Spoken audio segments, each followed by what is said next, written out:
All right.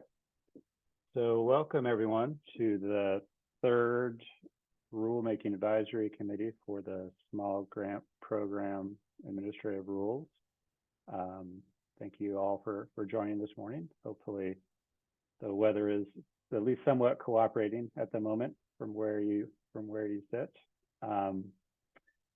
We've got a agenda where we're going to focus primarily on the revisions to the small grant program rules that have been made post the last meeting of the RAC. So I think we'll probably spend quite a bit of time on eligible projects, but there's some other areas where we're going to ask the RAC to provide some comments on with the changes that have been made since the last RAC meeting. We will have an opportunity for public comment. We did receive a set of written comments, which was forwarded to the RAC yesterday and is also up on OWEB's website in the rulemaking section for this small grant program rulemaking.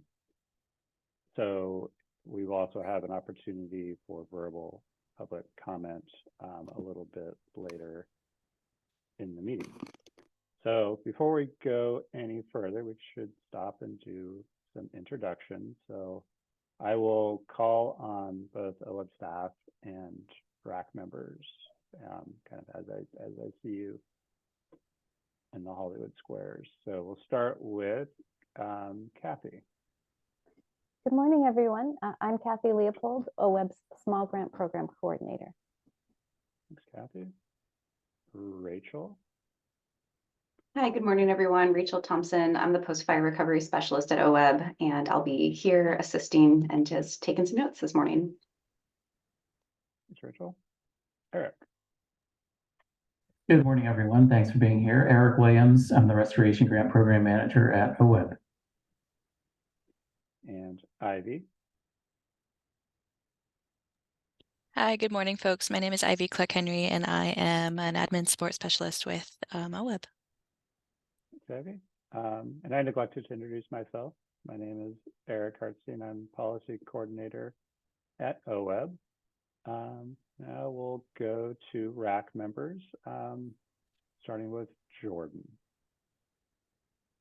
Hi, everyone. Jordan Anderson. I'm a resource conservationist with Yamhill SWCD and a small grant team lead for Team 11. Great. Welcome, Jordan. Andy.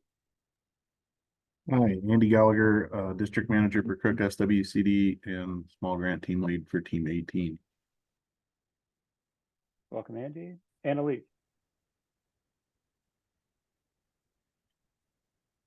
I'm Natural Resources Specialist for Confederated Tribes of Grand Ronde, and I believe I'm on small grants teams 12 and 3. Great. Welcome. Chris.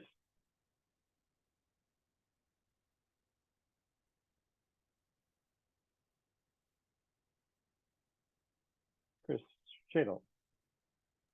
I'm sorry, sorry, the volume on my computer is pretty low. My name is Chris Shadell. I'm with the Hood River Soil and Water Conservation District. Great. Welcome, Chris. Let's go to Zach. Hi, I'm Zach Mallon. I'm the Nehalem Bay Watershed Council Director.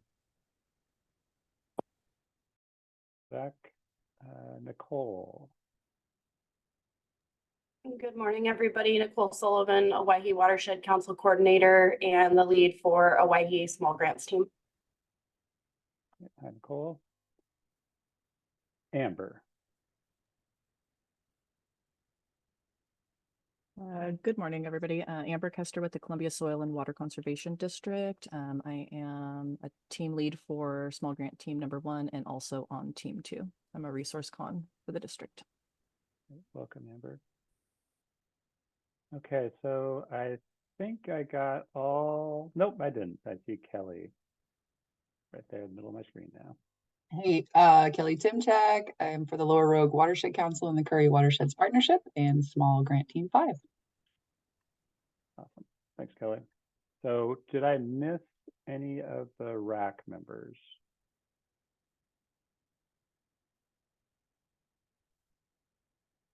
Okay, great. So next, Rachel, if you don't mind sharing your screen, we'll kind of go over some of the revisions that have been made to the rules. Thank you.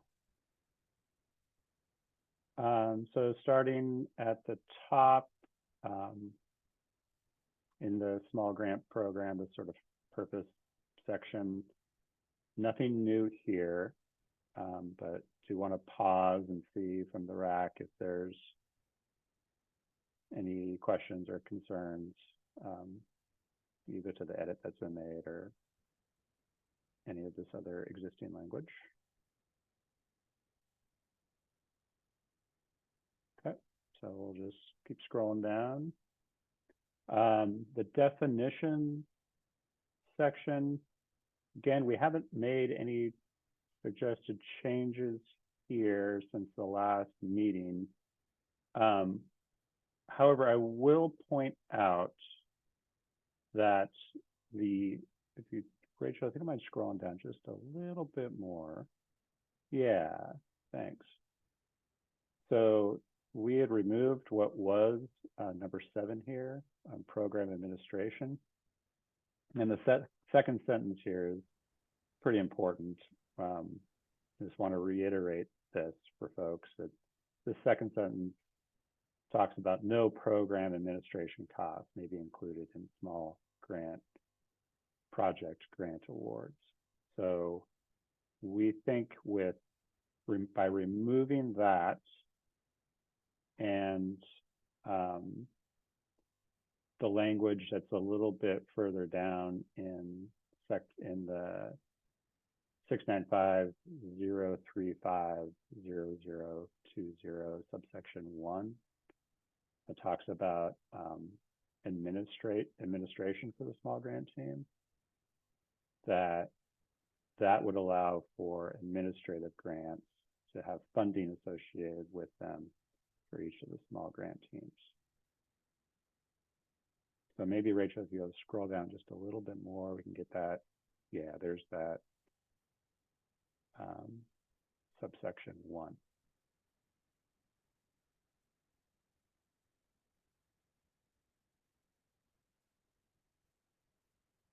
And I'll just pause here, let the RAC kind of chew on that a little bit. If there's any questions, concerns.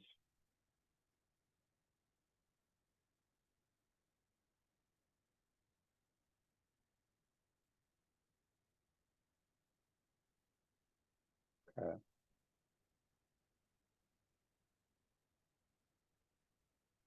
Okay, not seeing any. Great.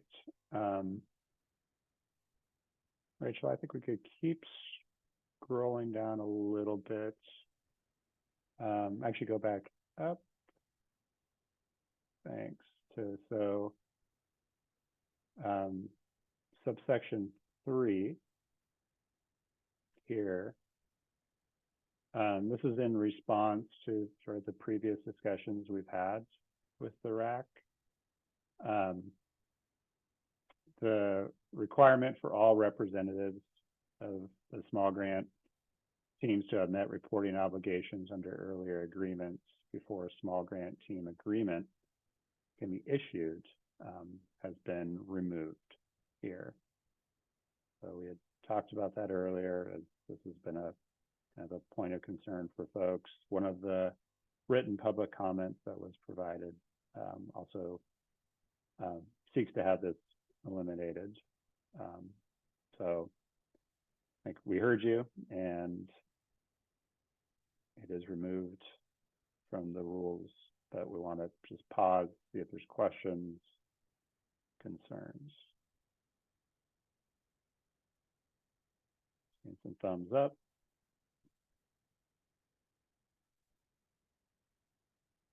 Okay.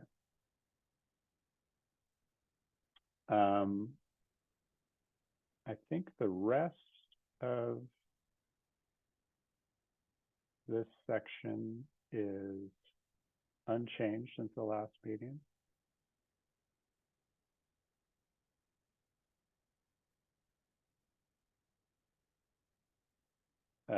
Actually, Rachel, if you want to pause right here, this is sort of a minor change in 14. The if funding is available has been added to this sentence because we wanted to clarify that teams aren't required, small grant teams aren't required to accept applications all year or all biennium rounds if their funding has already been allocated.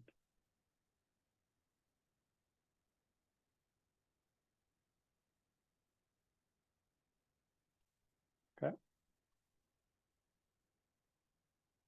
Maybe you keep scrolling, Rachel. So we get to, where are we at, 30? Another sort of minor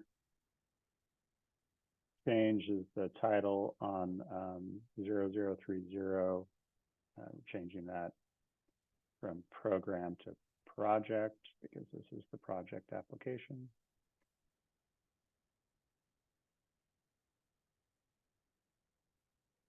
Okay, and if we want to pause right here for a moment, Rachel. So we talked a little bit last meeting in response to some of the public comment that was provided and just some of the discussion that was had with the RAC around technical guidance. So we have not added any additional technical guidance here. For example, the Beaver Restoration Guidebook that was discussed at the last meeting. And we really readily acknowledge that there's some great resources out there for restoration practitioners to use. But we really don't have a good system in place for systematically identifying all of the resources available or vetting the content within. And I mean, unless there's a really good specific reason to include new guidance, at this point, we prefer not to make changes. If there is time in the last RAC meeting, I think we would be open to having a discussion with the RAC on like what that process might look like. We don't think it would necessarily be a RAC meeting that would be needed to identify and vet potential guidance, but what that process might be, if the RAC is interested in getting into that topic at all. But for now, we've decided to not add any additional guidance to those that are included in the rules right now. So I'll stop and see if there's questions or any discussion on that.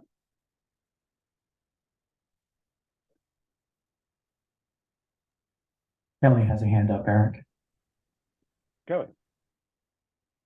Yeah, it's not in regards to the guides, but I was just curious on the 0030 on number 1. We pulled it all out. Is that because we don't think it belongs in the applicant section or just because we need to replace it with the other language? Like Yeah. who applicants are. Thanks, Kelly. So I think touched on this at the last meeting. By removing 1, what happens is that it reverts to our Division 5 rules, which are kind of the broad umbrella rule set for OEB grants, and that includes eligible entities for OEB grants. So thanks for the clarification. Yeah. Yeah.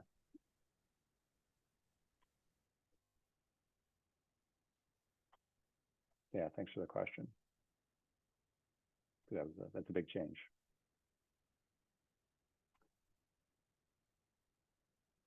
Okay, anything else on anything that we've kind of scrolled past or on the technical guidance?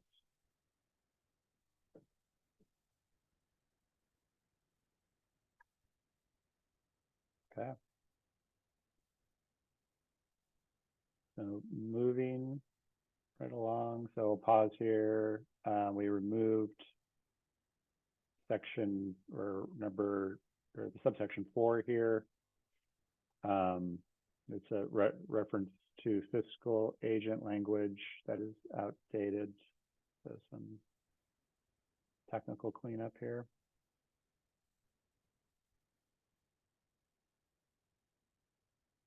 And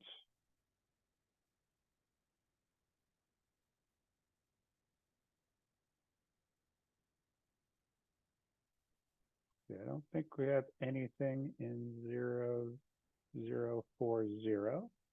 That's new. And now we get to the eligible small grant projects. So I'll keep scrolling down a little bit. Hey, can I ask one quick question, Eric? Or it's Oh, probably yeah, Kathy. absolutely. It's probably a Kathy question. It was in 040. And number, what would be the new, I guess, new number 7. It says OWEB funding may not be used as match for a small grant project. And I just wanted to clarify, I thought the previous understanding was that you could actually use the capacity grants as match towards but that was the only OWEB grant that was allowable match to OWEB small grants. Is that correct or incorrect, Kathy? Oh gosh, that's a great question. I think there is a special thing around that, and I apologize. I'm going to have to look that up. I'm not sure where we put that. I know for a while we had to do a waiver, then I believe there was some change. So yeah, it was my understanding that that was the only OWEB funding that was an allowable match, but otherwise that, yeah, 0 OWEB funding could be used as match. But we have traditionally done some of our, the council capacity as match for project management and some of those. So just wanted to clarify to make sure if that contradicts that sentence, we should probably fix it. yes, I will follow up with that, and we can touch base back on at the next meeting. Thank you, Kathy. Yeah, thanks for pointing that out, Kelly. And I think, Rachel, it's in that last sentence there in the new 7, OWEB funding may not be used as match for a small grant project. Maybe we should highlight that and do a little digging.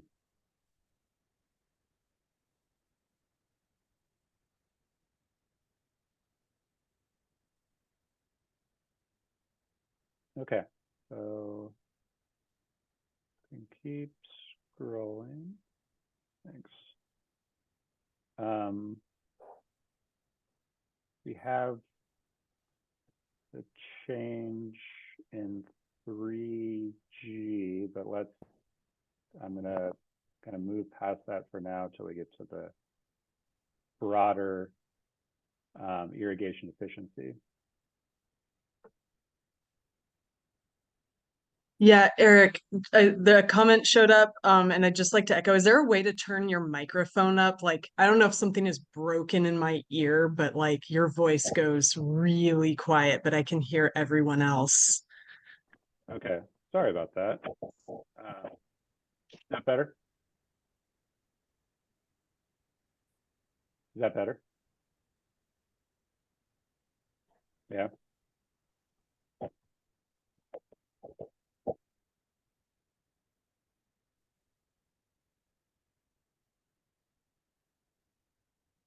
Okay, so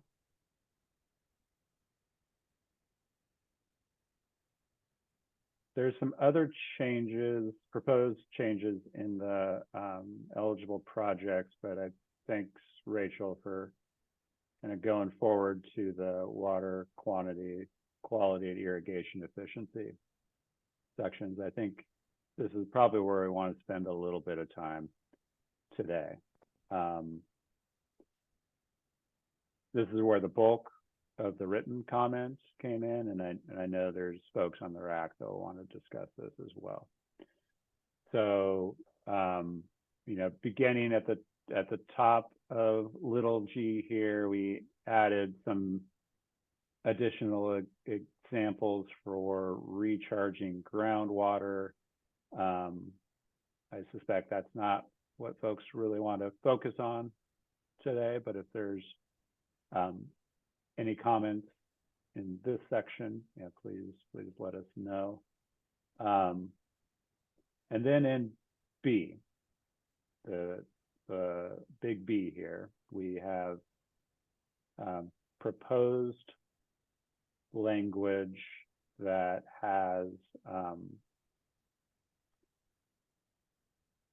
removing the recover or from the tailwater section, and then when we get into projects involving surface water, have that clarification there. And then the added language is, in addition to the project completion report requirements found in 695-035-0040, 10 subsection GC, the report shall include demonstration that an application to the Oregon Water Resources Department for lease, transfer, or the allocation of conserved water program has been submitted that dedicates the saved water or a portion of the saved water for in-stream purposes. So I'm going to pause there and see if there are thoughts, comments, questions, concerns from the RAC. And we'll start with Chris. Yeah, I mean, I guess I know I have a lot to say about this one, but in order to kind of keep the conversation productive, I'm wondering if you can provide a little more context as to like where this suggestion is coming from. It feels big. It certainly will impact our program and our basin. But yeah, I think before I launch into kind of all the things in my mind, can you or anyone else on the OWEB team provide some more context as to where this is coming from? Sure. I mean, I could start, and I see Eric came off mute, so maybe I'll pass it over to you, Eric. Yeah, thanks, Eric. Rachel, if you wouldn't mind expanding the comment that's under Eric's name there, that kind of gets at the reason we wanted to have this conversation. And it basically says that when we get irrigation efficiency projects, whether they're addressing water quantity or quality in open solicitation, there's an opportunity for technical reviewers to dig into that proposed project and make a determination as to whether or not it will achieve a watershed benefit. And I think that's really the crux of the issue is what assurance would we have that a funded project is going to achieve a watershed benefit in addition to providing a production benefit for the producer? Because providing a production benefit certainly is a good thing. And it's not that there's a problem with that, but there also has to be a watershed benefit for a project to be eligible for OWEB funding. And the way the small grant program is set up, it's, as you all know, it's set up as here's a list of eligible practices. And if you follow the design of those practices in accordance with the manuals that are called out here, the project is eligible. And the difference there between the small grant system and the open solicitation system is under open solicitation, there's more opportunity for that technical review and vetting. And I think the comments that we've received, and I think that are on RAC members' minds as well, particularly relate to the blue underlined section there around, if you're doing a water quantity project, there has to be a lease transfer or allocation of conserved water program benefit. I think that's obviously a high bar, and comments are indicating too high of a bar for a small grant. But the question remains, though, if that's too high a bar for the small grant, should these project types be an open solicitation because of that need to ascertain, more specifically, what is the watershed benefit? And just to give a few very rough examples, in water quality projects, for example, if we're converting from flood to sprinkler, which is a pretty common type of application that we receive in both small grants and open solicitation, of course, flood irrigation is going to create sediment erosion and sedimentation. And the question that is vetted in open solicitation is that flood irrigated field contributing to a water quality issue, in a river, stream, or other water body? And sometimes it's the case that there's sort of a natural depression at the bottom of the hill that captures the sediment before it gets into a river or stream. So in those cases, if it's an application in open solicitation, there's an opportunity to take a look at that and ascertain whether or not there's a water quality benefit from the project. And on the water quantity side of things, the question is around not that these projects aren't going to be able to use less water for their current method of irrigation, but what capacity is left to continue using that water right on that property? For example, if crop types change, and a more water intensive crop is desired at some point in time, which of course happens as agriculture changes over time, as it should. But again, the question there is, do we need further review like we have with a technical review team in open solicitation for those types of projects? So that was the rationale. And we thought it worthy of conversation and discussion with this group to hear your thoughts on how, if we do want to keep these kinds of projects in small grants, how do we ascertain watershed benefit that's something more than, trust us, we know this will work. And I don't think there's an argument that it's going to, like if somebody in Chris's county converts to a drip irrigation system, there's no question that that's going to more efficiently get water to the roots of the plant and use less. But what is the outcome, long-term outcome of water savings in a situation like that? Or a conversion from flood to sprinkler, yes, it's going to use less water to that crop that's grown there. But what's the long-term outcome of that water savings? The water right's still in place, and for those that are within irrigation districts, the district still holds that water right. And so how do we vet those projects, I guess is the question.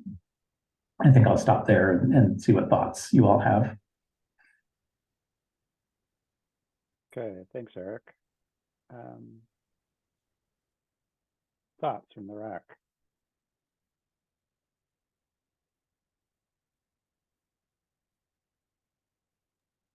I think Kelly's hand is hard to see because it's over the sky, but Kelly had her hand up first. Okay, sorry. So we'll go Kelly. And make a different colored hand.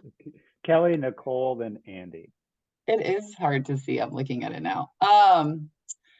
This is a bit of not an argument, but a discussion of I don't want it to get more complicated because it is such a small amount of money already. But I would argue, I think someone else might have mentioned it in one of the public comment letters submitted as well, but there really isn't this level of scrutiny on the other project types too.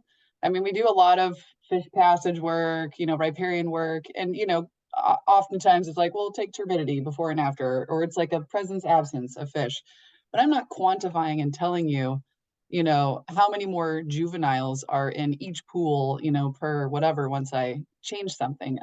So this one does feel a little bit more off of again, it's like you said, Eric, where we have one out here where we're looking at right now, and the pipes are all from 1936, and it's like, of course, if we make, if we put in better pipes and do this kind of things, and we don't really deal with these projects this much on the coast.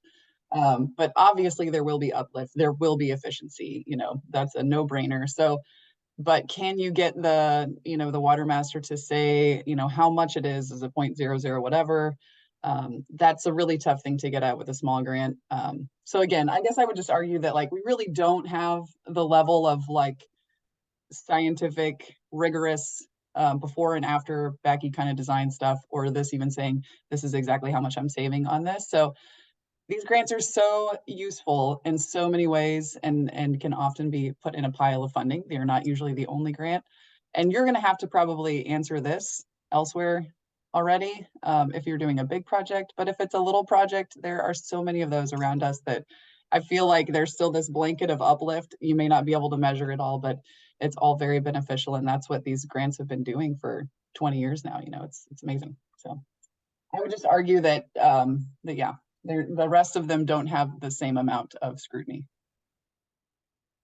Okay, yeah, thanks, Kelly. Go to Nicole. Well, obviously I have probably a lot to say about this because water quality improvement is the #1 natural resource concern here in the Owyhee Basin. As far as technical review goes, our team has a very rigorous review process. We have 3 different review basically sheets that has to go through this process. So I kind of am a little bit miffed at the fact that, you know, the regular review team, yes, they're a technical review team, but these small grant teams can be very technical as well. My team is incredibly technical. They know the area, they know what's going on. So I'm gonna kind of preface it with that. Since 2004, the Owyhee Small Grants team has funded 91 small grants. 78 of those were water quality improvement focused. We're getting a pretty big bang for our buck on this because out of those 78 water quality improvement projects, the amount was $698,171 on the OWEB cost share side. And the landowner cost share was just a little bit under 1.7 million. So we're getting a pretty good bang for our buck.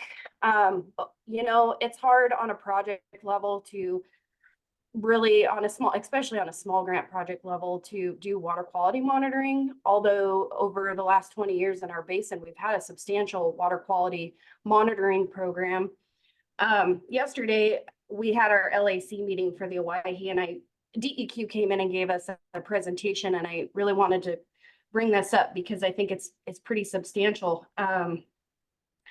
Owyhee River in the water quality monitoring is improving, and it is the greatest improving trend on an impaired water body in the state.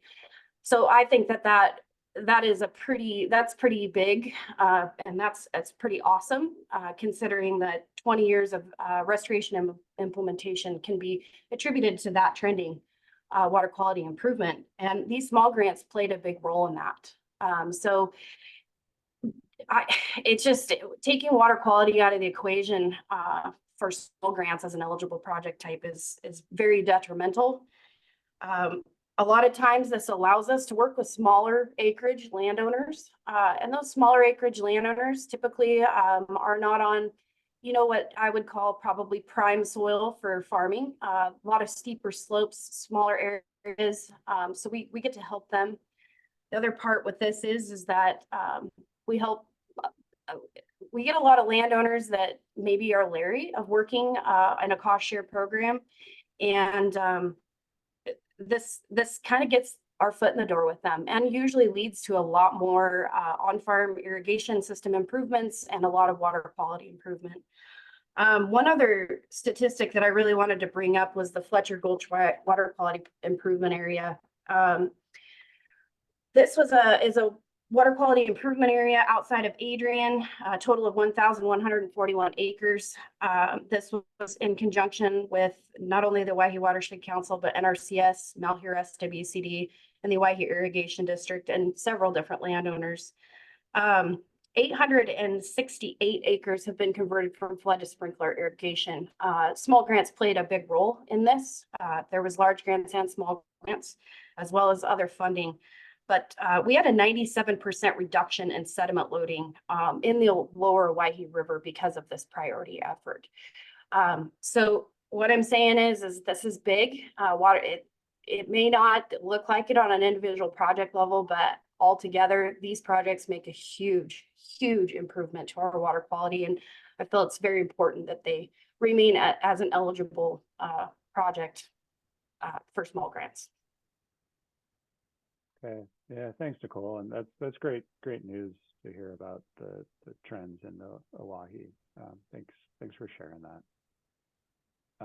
Before we go on, I did see that Cassie Newton and Karen Stutzman from the RAC have joined, so welcome.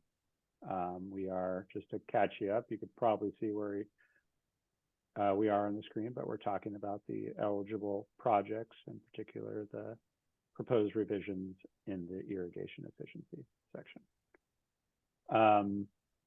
Let's go. Andy, did you have your hand up? Yes. Okay. We'll go to you and then back to Chris. So I don't have a lot new to contribute. I agree with the last couple of comments. We don't do a lot of, we do a few irrigation efficiency projects here. But as long as I've been here, we've never done one that had a water quantity metric associated with it. It's always water quality. It's always tailwater or, you know, something like that. And so to me, removing the water quality source or portion of the irrigation efficiency is kind of, it's short-sighted. It's not, it is taking away from our ability to track watershed benefit in small grants because they do really impact water quality when they're done correctly. And as far as, you know, tracking of water quantity and the demonstration of an application to OWRD and stuff like that, I would encourage OWEB and this group to think outside the box on trying to figure out how to find watershed benefit that does not require that level of documentation. So, yeah. Thanks, Andy. Chris, go ahead.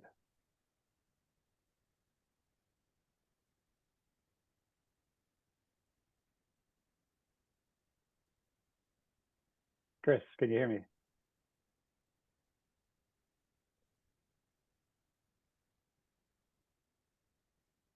Am I up? Yeah, Yep. you're up, Chris. Yeah. Sorry, Eric. There's something in my eardrum and like your voice goes silent, like in my head. Apologies. Yeah, I definitely want to echo the previous comments from Kelly, Nicole, and Andy. You know, I've been with the Hood River Soil and Water Conservation District 11 years and administering the small grant program for all of it. And we primarily use this program to work with orchardists in the basin to go from hand lines and impact sprinklers to polytubing and micro sprinklers. And it's been an amazing program. You know, we're pushing 1,000 acres of irrigation upgraded with this program.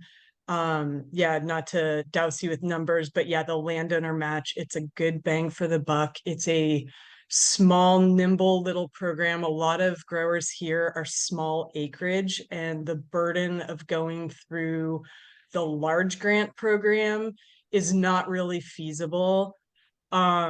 We also use this program a lot when NRCS isn't a good fit. So we are kind of filling in a service gap, leveraging federal dollars. This program really allows us to take on the burden of the kind of bureaucratic process and allow growers to do what they do best. This program is a win-win, which is why we've been able to implement it so successfully. In that growers here are really cognizant of water conservation. Their crop types don't want to be watered with impact sprinklers. Labor costs to move hand lines are impacting operations. Fruit production, tree health improve with these systems. But also growers have gone on voluntary shutoffs or mandatory shutoffs.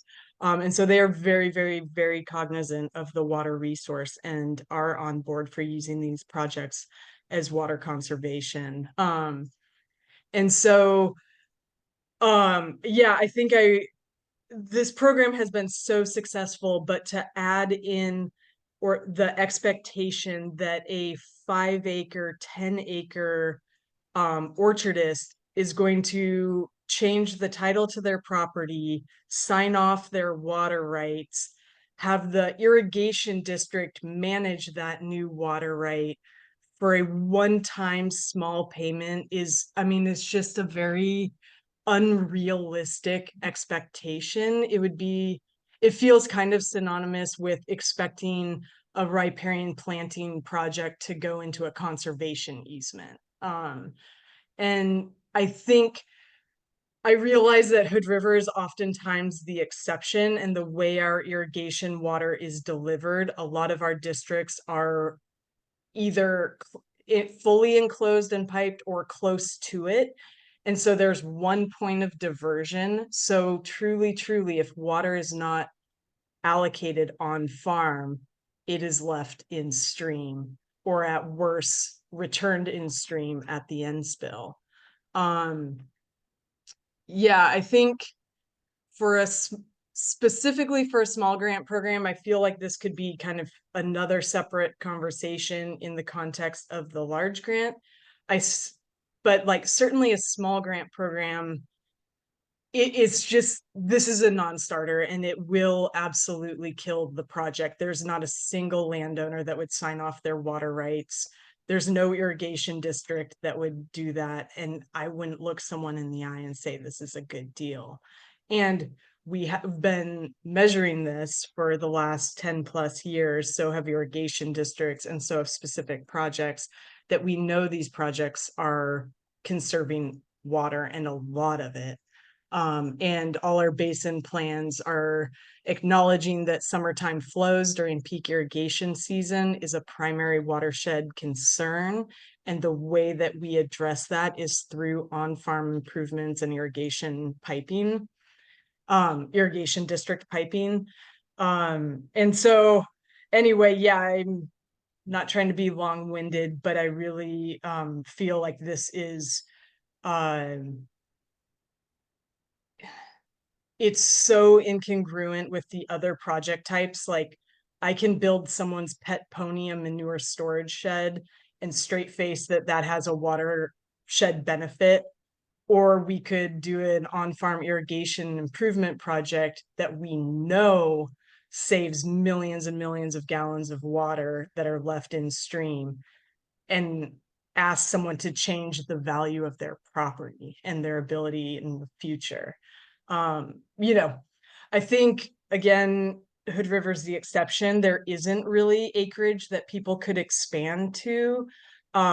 What's being farmed is the farmland and it's high value crops, so people aren't changing over.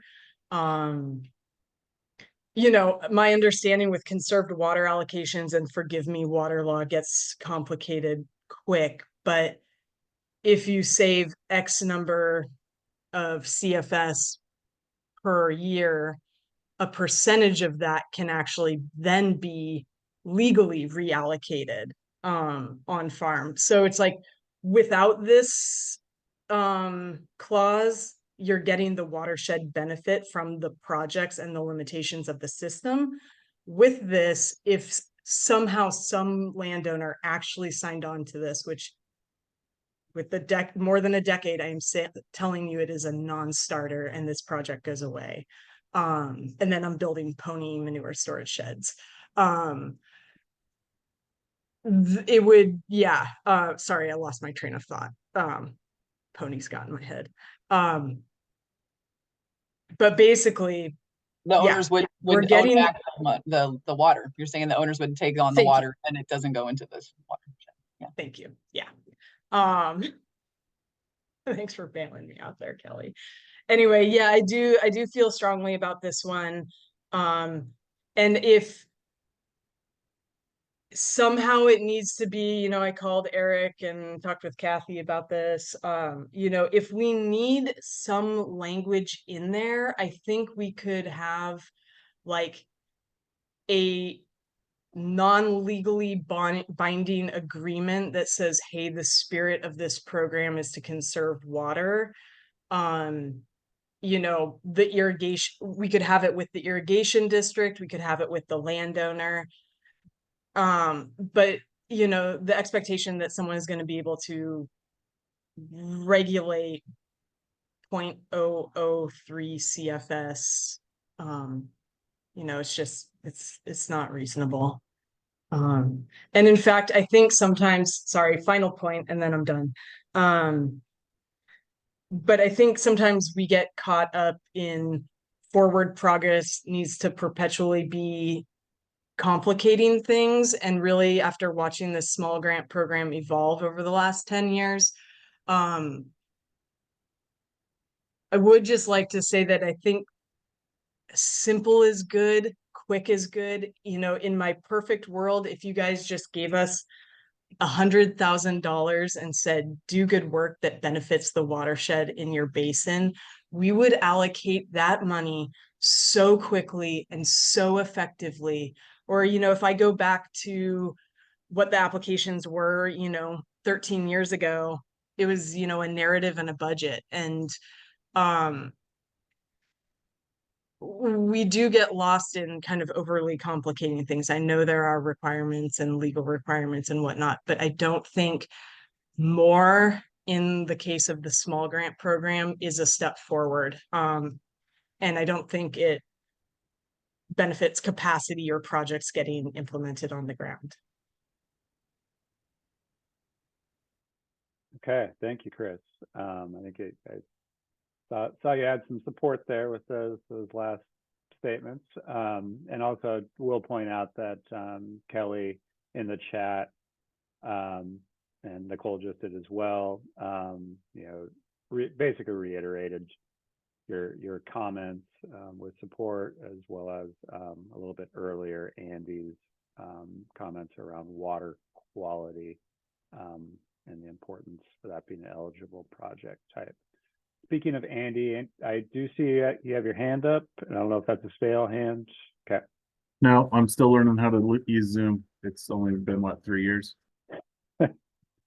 We're always learning, and they're always changing things up on us too. So, Eric, go ahead. Thanks, Eric. And thank you all for those comments. And Chris, to your point, the numbers actually are helpful, and they do tell a powerful story. And Nicole, your numbers do too, as well. And I think those are really important things for us all to keep in mind. And to Andy's point, which I completely agree with, when Andy mentioned that, you know, OEB needs to be thinking outside the box about watershed benefit. Completely agree. And I think Chris started to get there when she was talking about, you know, some sort of non-binding agreement or something like that. And I think that's the kind of thing we're looking for. If you all have suggestions for either, you know, some component of an application question or, you know, some rule language that would accomplish that, we're all ears on that. And I think we all share a common sentiment after hearing these stories, and I know our public commenters who submitted written comments share that as well. So I think we've got the right thinking in place here, and agree that probably going to WRD regulated components in a small grant program is probably too much to chew on. And so if there are additional suggestions along the lines of where Chris was going, would love to hear them. Great, thanks, Eric. Let's go Nicole and then Jordan. So a suggestion for maybe, you know, some additional requirements to help quantify, I guess, water quality. I work in Idaho in a a small grants program with DEQ. In order to submit these applications, we do what we call load reduction calculations. And it is required for every grant application to have these load reduction or estimations done on these projects. It's a fairly simple process. It basically goes through and talks about, based on the project current condition, and then what we're going to be converting to if we're piping a ditch or if we are, going flood to sprinkler. It takes into consideration pounds of phosphorus removed by doing this project, sediment, obviously, and other nutrients of concern. And so those load reductions are calculated based on EPA's calculation methods, and then we put those into the grant, and that's our estimation for that particular project. So that is a suggestion that maybe we could include. Otherwise, like I said, it's very difficult to we don't have the capacity or any of that kind of stuff to monitor on a project by project basis. But what we're finding is cumulatively, all these projects together are really improving our water quality. So that is a suggestion that I have had, and we can chew on that and see what people feel like. Great, thanks, Nicole. And did you call that a flow reduction calculation? It's load reduction. Load, so sorry. Contaminant load reductions, yes. Load, sediment load, gotcha.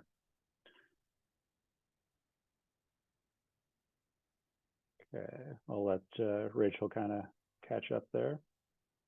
And thank you, Rachel, for taking notes on the screen. Never an easy task.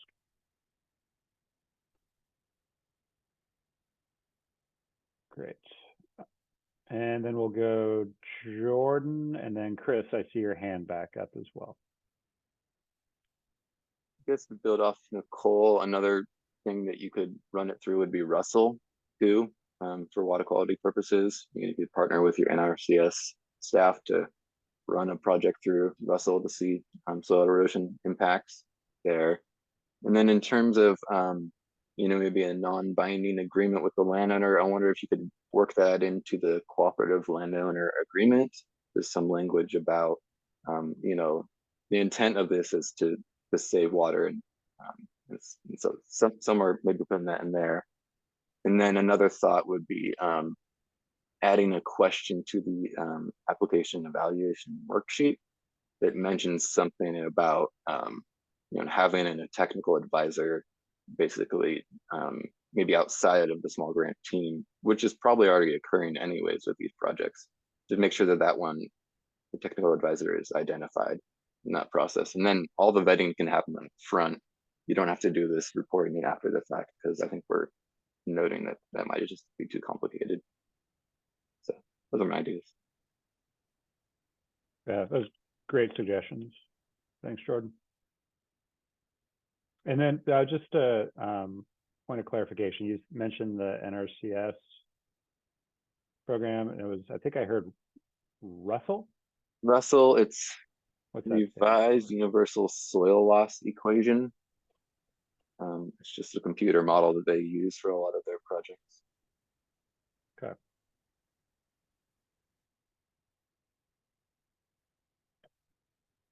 Great, thanks, Jordan. Let's go back to Chris. Yeah, I think those are both really great suggestions. Yeah, one thing I definitely forgot to mention is that, these irrigation projects are designed by irrigation specialists, engineers, that they are designed to reduce the application of water. So yeah, like if that technical advisory needs to happen up front, I don't see that as being a huge burden to get it, because most of these systems are designed by engineers with that in mind. Yeah, as far as like the monitoring requirements, I know Kathy and I have had long conversations about this. When I first came on 10 years ago, we were requiring flow meters and soil moisture monitoring. And kind of as I worked with growers over the course of years, well, yeah, like I developed some thoughts on that and wanted to kind of change the program as we administered it to be something that is useful to growers, that are tools that people are actually using and that provide meaningful data. So the way it was explained to me was that we needed to show measurable on-farm water savings. And the way in which we did this was install a flow meter. But we didn't install it prior to the project. We utilized an irrigation calculator, which I can talk more about. But so we were getting these numbers after the project was done. And in a perfect world, the pipe comes in and the farm is upgraded. And then you see exactly what the farm like applied. But the reality is that there's usually multiple pipes coming into a system and partial blocks are being upgraded. And so the data that was coming off the flow meter is not inherently valuable, but felt like it kind of ticked a box for OWEB. What started becoming more valuable as technology improved was soil moisture monitoring, and that in Hood River Basin, we have access to like a Wilbur Ellis service that is like a 3-foot deep electronic probe that will give you real-time soil moisture data. You understand exactly what the irrigation sets are doing in the soil profile as they're happening. That tool has become very useful. You know, however, it's like if a grower's into it, they're into it and they use it. If they're not, they tick the box. But what we do to show water conservation, which we have, measure like, tested, and we know we're more right than we are wrong, is the irrigation efficiency calculator, which includes like understanding the acreage, the pressure of the water coming in, the nozzles and plate combinations of the sprinkler system, the number of sprinkler heads, how the grower's managing it with set times and number of applications a year, that we calculate we estimate what a farm is using currently. And then we know that same information after the system is upgraded. So as long as we understand the set times, we can get at what that applied theoretically and know that we're more right than we are wrong. So I guess maybe in some ways this is a long-winded thing to say right now. We got a bunch of small grants kicked back because I wanted to stop requiring the flow meter. It's not a useful tool. It doesn't really provide us useful numbers. It creates logistical problems in people's systems. It punches weak points in their pipes coming in, and it's not something anyone is using. And they're about $500 each. So in order like to require those to just tick a box is not creating meaningful data when we have these calculators in place, or if we have like soil moisture monitoring, which is getting at water use and management. So I guess it's back to the point of let's think outside the box and not create these exercises in futility and give growers one more hoop to jump through that no one is using. Yeah, and I guess since I have the floor, backing up to the point about permanent parts of the systems, drip has been kind of like highlighted as a movable part. Not too many growers are using it, but it is becoming more and more common as filter technologies are improving. And then about every 3 years, the polytubing and micro sprinklers get flagged as being movable. And I think I would argue that those are as movable as a fence.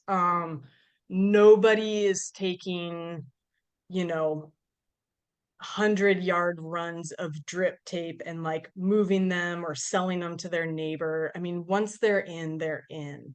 And so I think I would maybe revisit what is permanent and what parts of the project are actually benefiting the resource. Okay, yeah, thanks, Chris, for those comments. I think we have a lot of good suggestions here.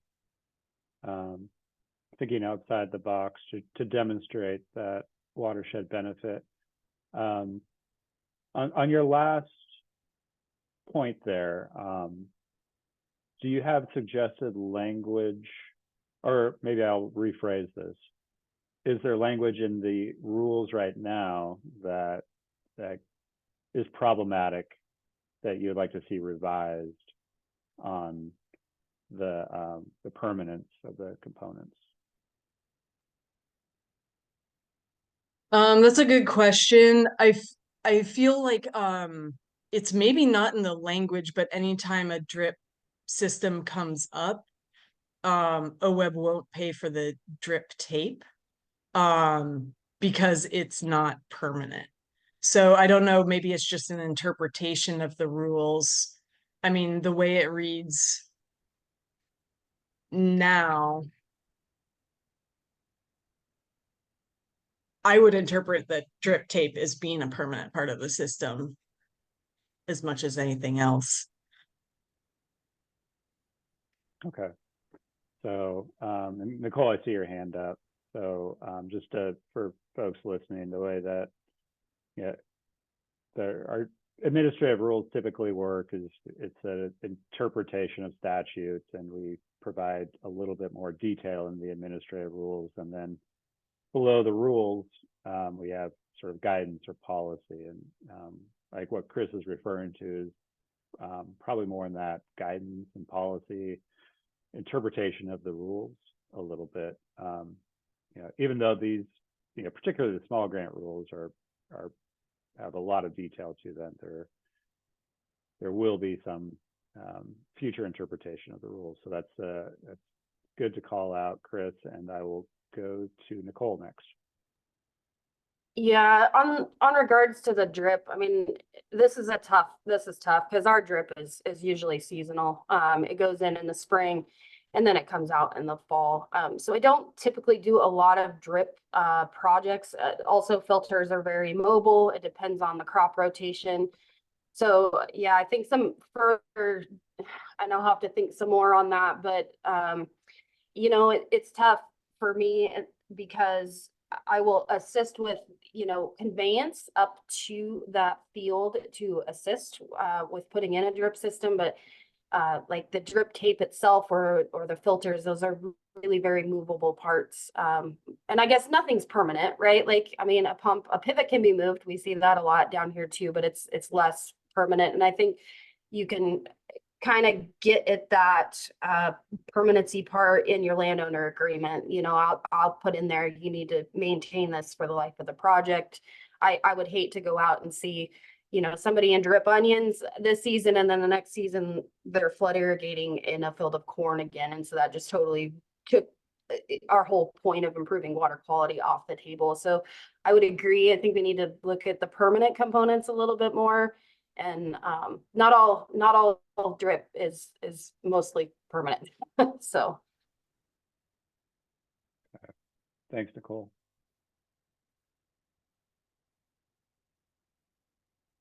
Okay, other thoughts in this section? This is a great discussion. Thank you all.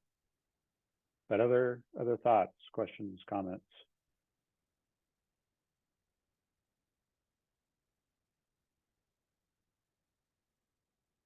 Jordan, see your hand up.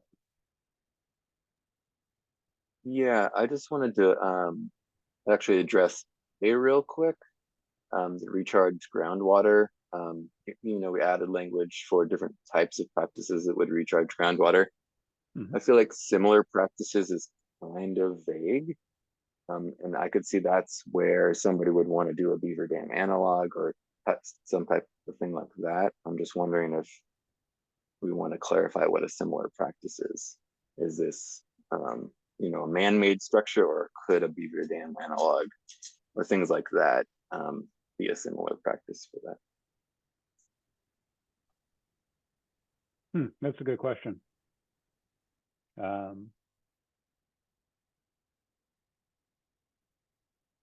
What do other RAC members think on similar practice language here? Kelly. I would say my vote is always more broad than particular. I like the level of interpretation personally, and it does leave us room to grow in the future if there are other practices that come up that we can have a discussion with, OWEB at the small grants team or the technical teams there to discuss if that's something that's valid. So I personally would leave it a little gray, if everybody was okay with that. Okay, so I'm seeing some nodding heads to keeping it broad in the recharge groundwater section. Yeah, I think I would agree with that.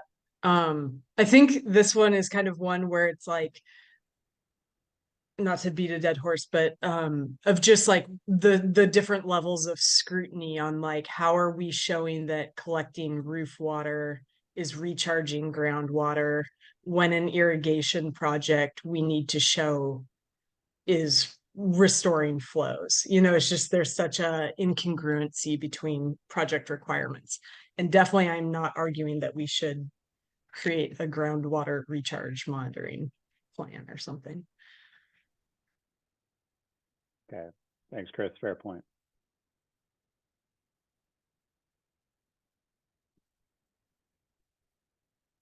Okay.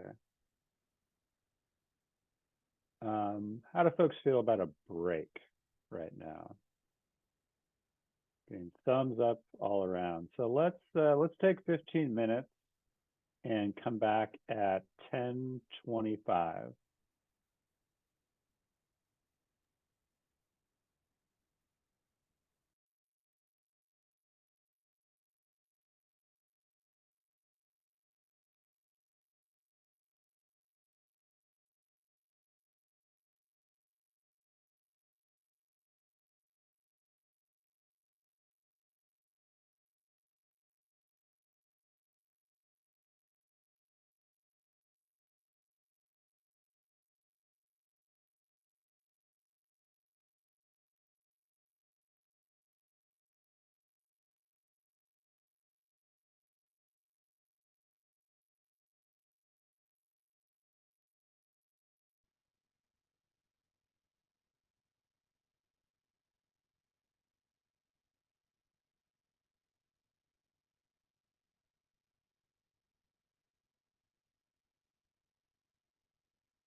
Okay, we are at 10:26, so let's try to hop back in.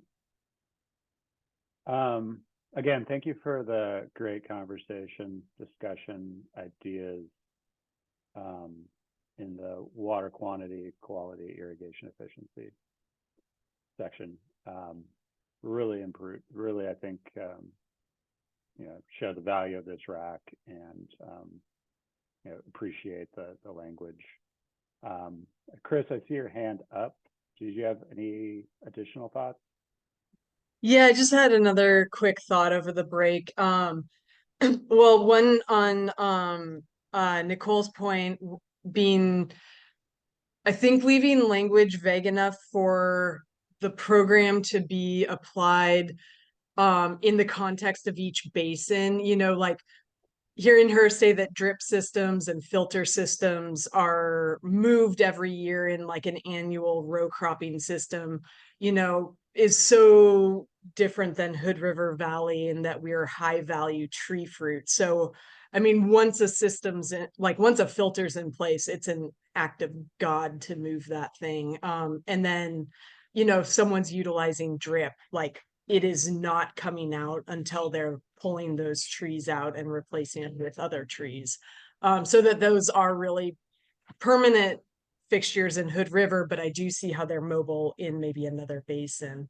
The other thing I wanted to mention is that with these projects, we do get signed forms from the water master. And so, saying that these projects save water at the point of diversion. And so I guess just as we're talking about like what needs we have as a program to kind of ensure the spirit of the program is being met, I might argue that we kind of already have that with the water master form, saying that these projects are leaving water in stream. Just my thought. Okay, yeah, thanks for that. Chris, other thoughts? Nicole, go ahead. I guess, I mean, if we're going to further define some of this and need other things to quantify this, and I agree. I agree with Chris. I'm going to go back to that, her statement about the different basins and how things work differently. And I think there's going to be some other public comment coming up about irrigation districts and how that works, especially on the point of diversion side. It's not a one size fits all in each basin. So I won't go into too much detail, but one thought that I've had, we have lumped water quantity and quality irrigation efficiency into the same basic, kind of premise. I really feel like they do a lot of the same things, but I think they'd be better off maybe separate and two different eligible types. And then if we're going to have further, like I said, even if it is like, for water quality, we're going to require that they have some sort of load reduction calculation in the application. I think that's kind of different than water quantity, where we're going to require maybe some other thing. And there's going to be, I mean, it's a stark difference. I mean, water quantity for me, I really don't do that because in the Owyhee Basin, we're always short on water. We conserve water all the time. If it's not being diverted, it's staying in that reservoir. And so I think they're two different beasts, and maybe they need to be, if we're going to do a rules change, we define both of those differently and into two different, maybe a G and an H, and go from there. So those are some thoughts I had. Okay, yeah, thanks, Nicole. And it's probably worth pointing out as well that irrigation runoff is also included in the upland process and function section in F. But I think your point is well taken. It's kind of a or irrigation runoff is the term used there. If we're going to be doing these types of projects in the small grant program, it probably could use a little more fleshing out in its own section. Yeah, go ahead, Kelly. Yeah, just to Nicole's point, I mean, honestly, I feel like all water quality, like, I mean, the riparian process and function, wetland process, upland process, urban impact, like, honestly, all that stuff's, water quality is to me the overarching value of most of these projects in here too. So I'm fine with giving it another category, or I mean, maybe aside from like fish passage, but a lot of them are getting at water quality issues, or at least it's a side benefit. So I don't know that I would give them a whole lot of definition aside from that it sort of touches all of these things. Yeah, thanks, Kelly. One idea, which is top of mind right now, is it could be irrigation efficiency dash water quantity for one, irrigation efficiency dash water quality for a second project type, rather than having water quality as its own project type, because as you mentioned, Kelly, a lot of these get right at that.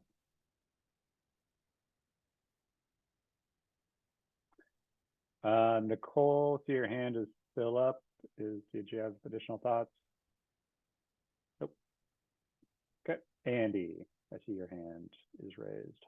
Yeah, I was just going to address when you said that the irrigation runoff portion is addressed in the upland process and function. It is, but only in managing that irrigation runoff. It's not, there's nothing in there about actually working on irrigation systems. And so I feel like that's a little bit of a gray area. Yeah. Yeah. And another point for maybe a little more detail.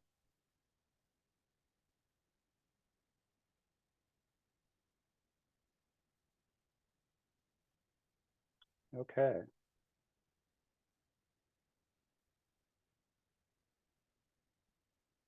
We'll let Rachel catch up here.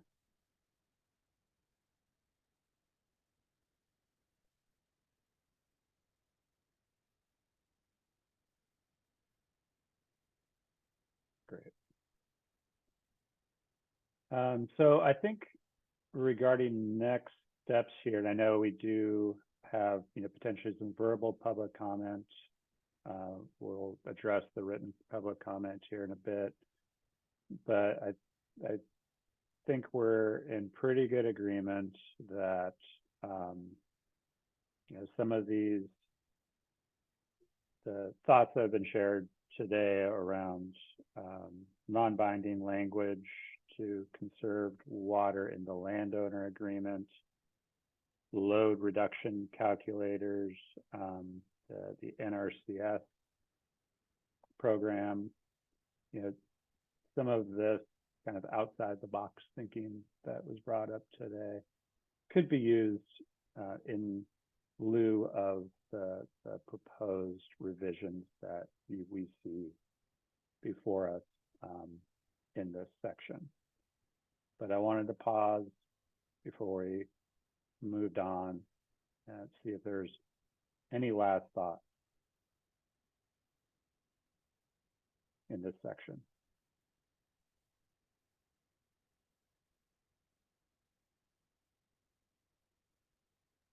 Okay. So not seeing any. What we'll do in the interim is kind of take all these excellent notes that Rachel has recorded here, work on some draft language and get it out to the RAC in this section in advance of the next meeting.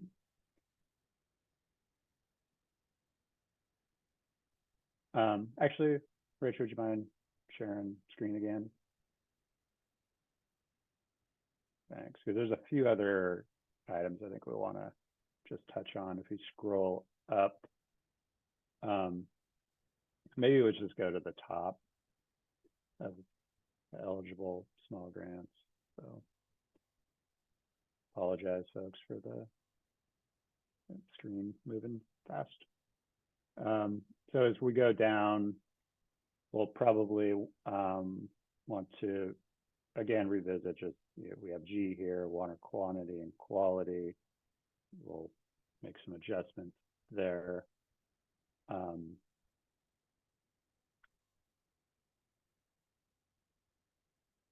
If you keep scrolling down, please, Rachel.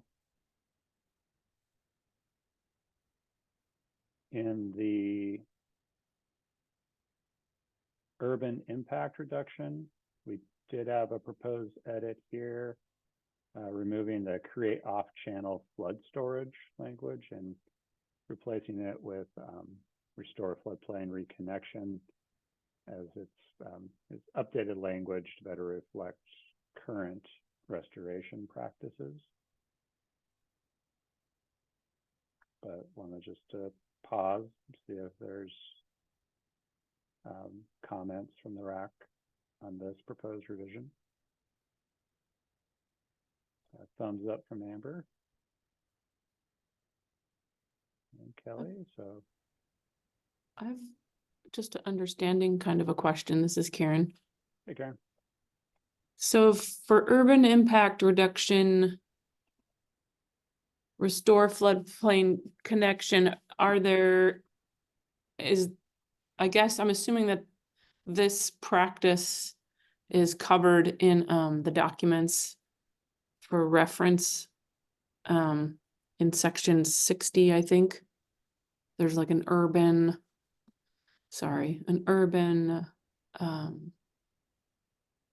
restoration manual. I'd have to read what it said exactly. I'm just not familiar with this and so I just wanted to make sure that if a new person, started to look at how they could use small grants and they wanted to do this kind of thing, that they could have a reference material, which I think there is. Yeah, that's a great point, Karen. I haven't read through many of these guidance documents in detail, and if I did, it was quite some time ago. So I think it'd be good to make sure that, particularly if we're changing language in the eligible project types, that we do a cross check and make sure that that's also referenced in the urban restoration manual. Thanks.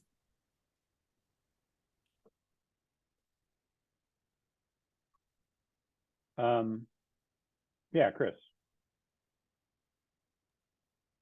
Yeah, looking at if we're talking restore floodplain reconnection, would that be best seated under urban impact reduction or riparian process and function? That's what I was thinking too, Chris. Yeah, it seems like the opportunity to do floodplain reconnection in an urban area will be somewhat limited, and it's more process.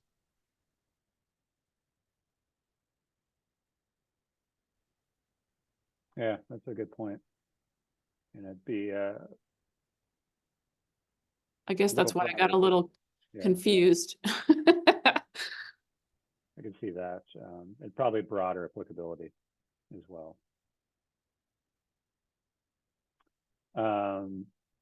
Yeah, go ahead, Zach. I see your hand up. Yeah, hey, and I might have drifted off for a moment and been somewhere else for a sec, but is there a reason why we've removed employ IPM? Yeah, so I'll get to that here in a second. Okay. Yeah. So if we're okay with moving restore floodplain reconnection to riparian process and function, Amber, I see your hand up. I just wanted to touch base on A before we move on, if there's time for that. Yes, there is. Are you talking about the install stormwater runoff treatment? Correct. I would like to see some language or at least entertain a conversation about adding, repairing, or updating or correcting existing stormwater runoff treatment.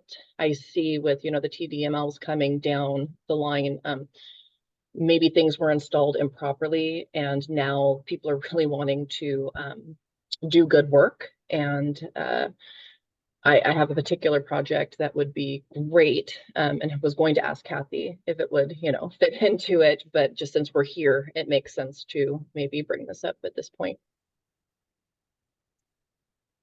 Okay. So install or repair stormwater runoff treatments. Yeah, because at this time it just says install, but there are pre-existing ones that I don't want to use the word manage. I mean, I know that they need to manage them, but perhaps they weren't installed properly, and now there are some corrections or repairs or updates that could take place that would bring great benefit. Okay. Yeah, thanks, Amber. What do folks think about that?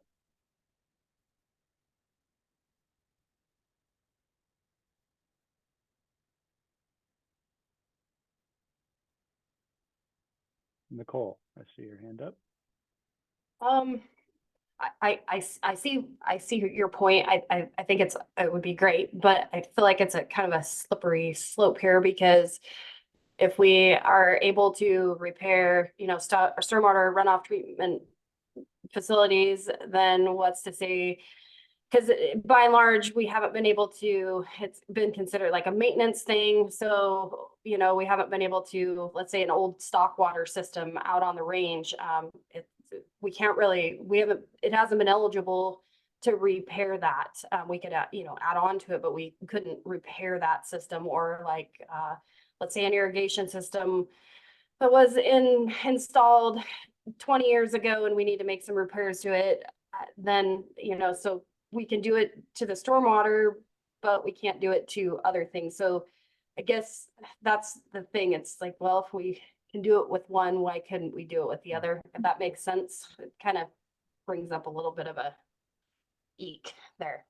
Yeah, I think, thanks for bringing that up, Nicole. And also kind of brings to mind a little bit farther down, you don't have to scroll, Rachel, but in the ineligible small grant projects, routine maintenance is called out there. Yeah, that's why I said definitely stay away from the word maintenance, maybe even just replant. Because if these things are stream side and their overflows are going directly into a creek, but there's been little to no education about how these things should be managed, it would be just, in my opinion, a great benefit to be able to at least replant them. Replant. But again, I just bringing up an idea.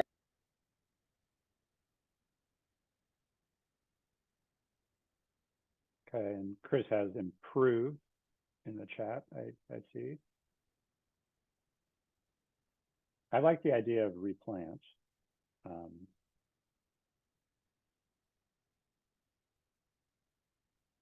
I think that's consistent with some of these other project types. But what do other people think? Does this get in the way at all? I'm just thinking like of the whole, like you can't go, that's another OWEB rule. You can't go back to the same place in the same activity. And I don't know, maybe if OWEB didn't pay for it the first time around, maybe it's okay. It's a little bit gray. So yeah, I guess I'm just thinking there. I mean, if we had a riparian site that we'd paid for with something else and then wanted to come back in and totally replant it with OWEB money, is that okay or not okay? I don't know. Yeah, I mean, and we'll get to it here in a little bit. There's another rule that states, as you kind of just said, Kelly, that you can't go back in and do the same activity at the same location where you've had a previous small grant. So I think if we did keep something like replant there, it would work, because the other rule would ensure that this wouldn't be going back in and maintaining a previous small grant restoration site.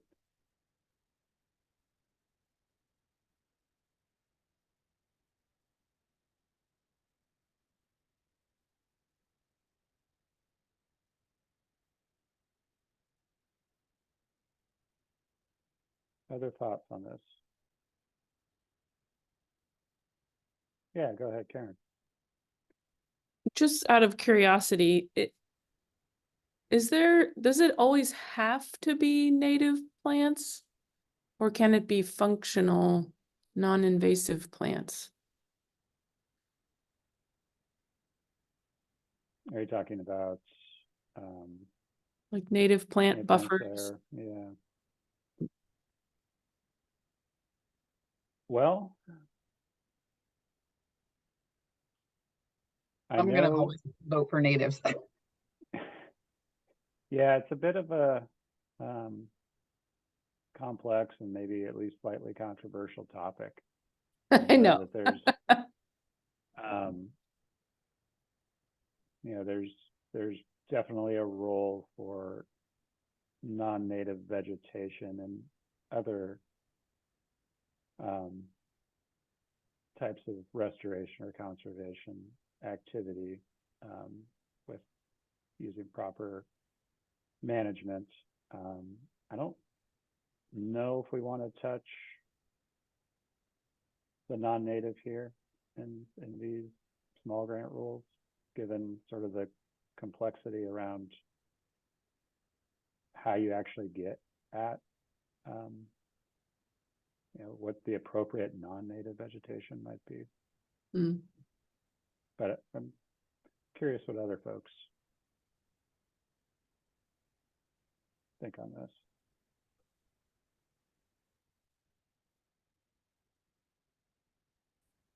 What would be some context of non-native, like cover crop or spray buffers?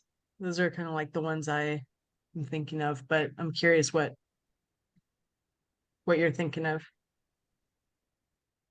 Well, just I mean, you'd have to know what it was a non-invasive style of nursery plant, which I could see could open up an entire can of worms. So maybe that's not the best idea there. Yeah, and that's where, I mean, given the technical review would be, we would really want to have a vegetation expert, I think, right, conducting technical review. So I would struggle a little bit by removing or replacing the native vegetation language a bit.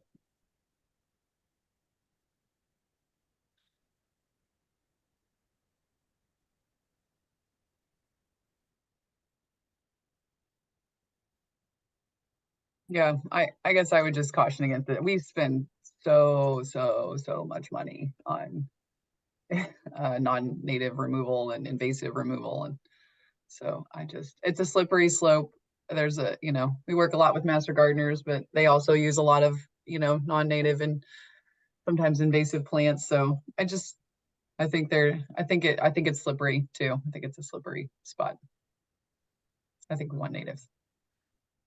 Yeah, I think I would echo that as well, especially since what we're generally looking for in restoration projects is a hardiness level, then hardiness in non-native species can frequently translate to invasive tendencies, and also invasive tendencies are so heavily based on context. And in these riparian zones especially, you're right up against a potential vector for invasive or species spread. So there's also just that element of being a good neighbor. If whatever you have does creep over property boundaries, you potentially are impacting the neighbors as well. Not that that can't happen with willow or something else, but Yeah, good points. Yeah, thank you.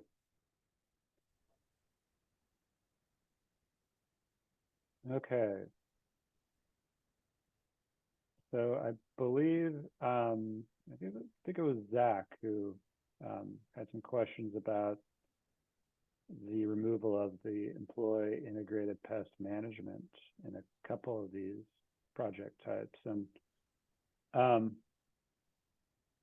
we, as OEB staff, removed this as in the proposed rules here as didn't see it as being used very frequently. And it seems to also be incorporated into things like managing vegetation, which has things like controlling weeds. But definitely open to thoughts on removing this as eligible project type. Go ahead, Zach. Yeah, I think it's relevant to keep in as eligible project types in all of these different areas. Even though it could be considered to be, you know, under controlling weeds in conjunction with restoration.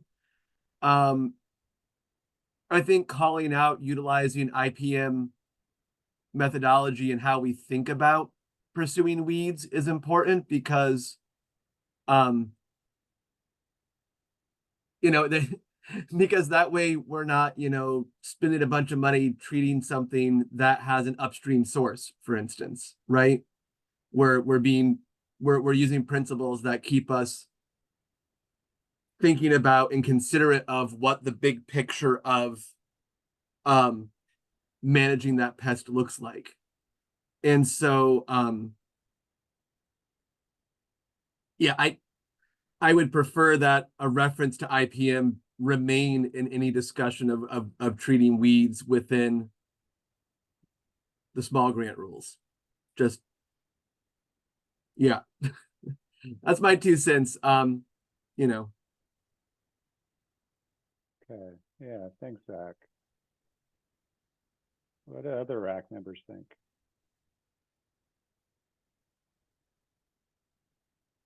Zach, can you tell me how like you utilize IPM, like what that entails in your projects?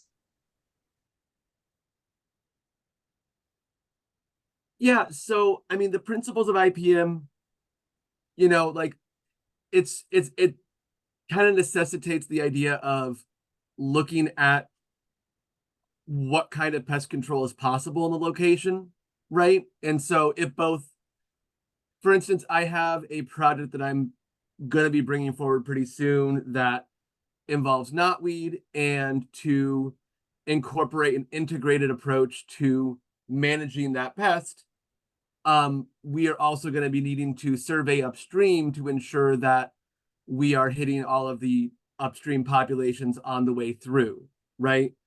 Because we don't want to spend a bunch of money doing knotweed treatment, follow it up with wood placements and riparian plantings, and then just have an upstream source deliver more knotweed into our site.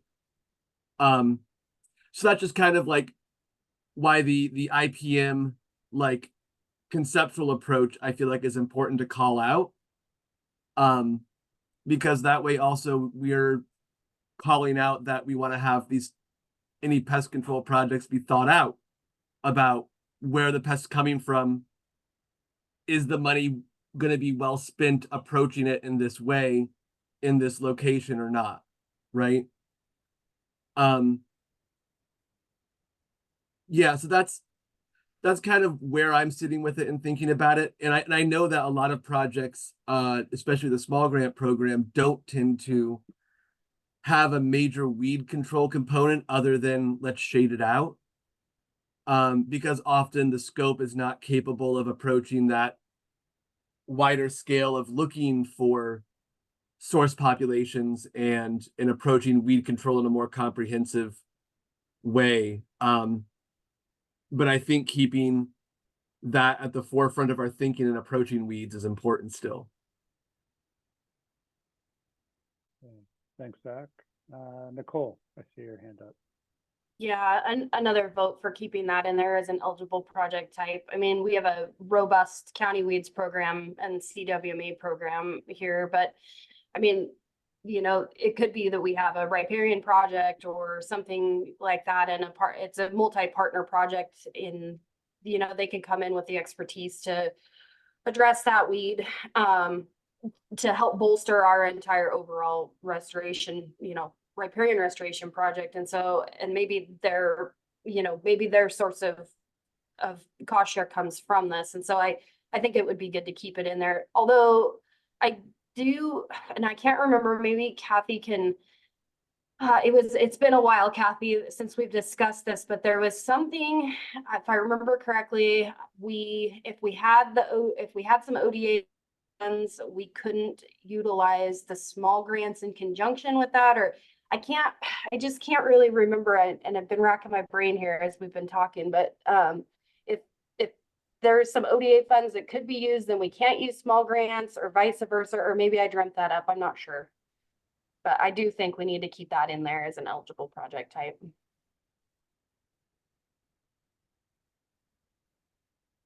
Okay. Thanks, Nicole. Annalise. Yeah, I would echo keeping in the IPM structures. Here in the Willamette Valley, we've got a pretty good number of land users who aren't fully comfortable with herbicide treatments. And I think both small grant teams I'm on tend to work with a lot of riparian replantings, in which having some mechanical methods worked in either with herbicide treatments or in place of herbicide treatments can help to keep landowners engaged who might otherwise be off-put by an herbicides only approach to weed management. Okay. So I think I'm hearing there's a preference for keeping something in there that's beyond kind of the weed management that's in the managed vegetation sections, as the IPM at least is perceived as a little more robust and flexible than controlling weeds. So I think we could probably leave it in.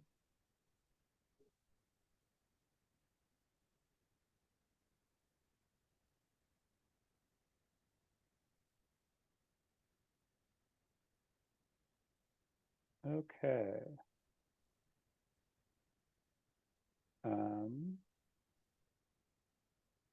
Okay, Rachel, could you scroll down just a little bit now? Okay, we talked in F, the irrigation runoff piece a little bit earlier. I think we agreed that we would have a new section that gets at irrigation and water quality.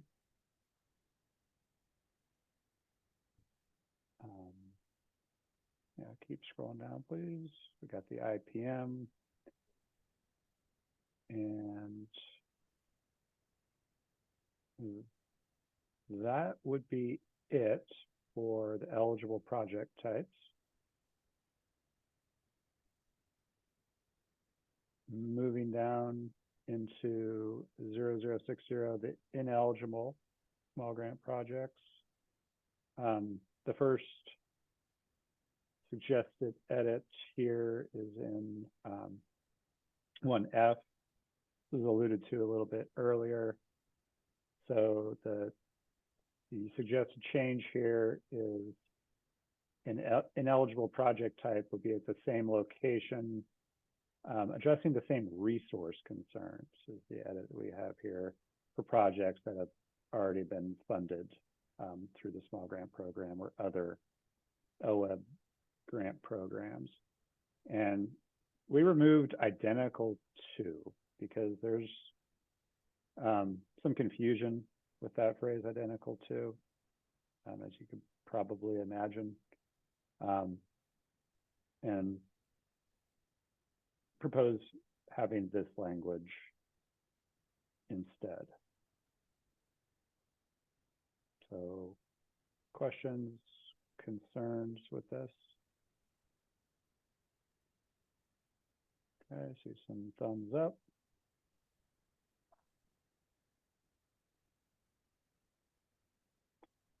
And then moving down, we have, we added movable components.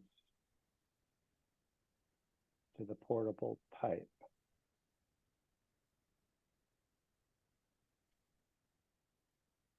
And ditch cleaning section.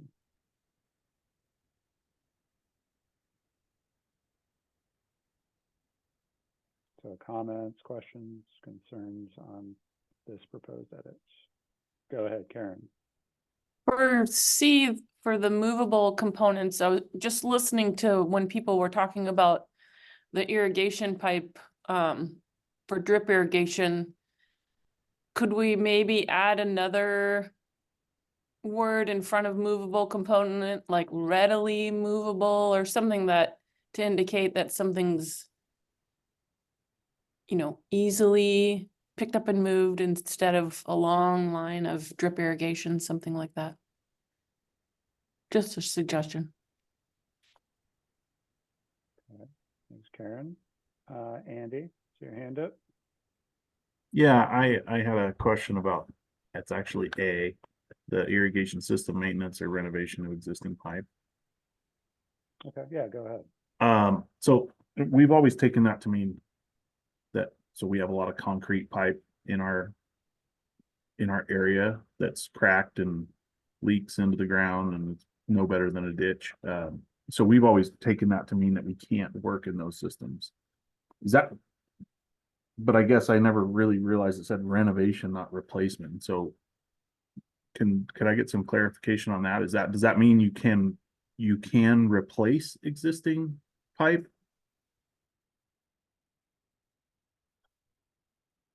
Yeah, it's a good question. Thanks, Andy. I'll probably turn to Kathy or Eric on that one. I would interpret renovation to include replacement. I would say replacement of an existing pipe would not be eligible. That's how I've interpreted that.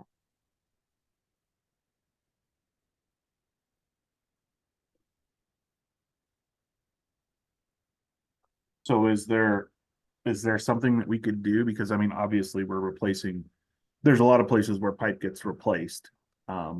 Whether it's because, I mean, it's not necessarily a lack of maintenance. Some things just don't stand the test of time for 50 or 60 years. And we go in and we replace other things. And so I wonder about that. Like, is there a way that we could include, like, I mean, we've got old wood flumes that technically were replacing an existing system that was put in 100 years ago.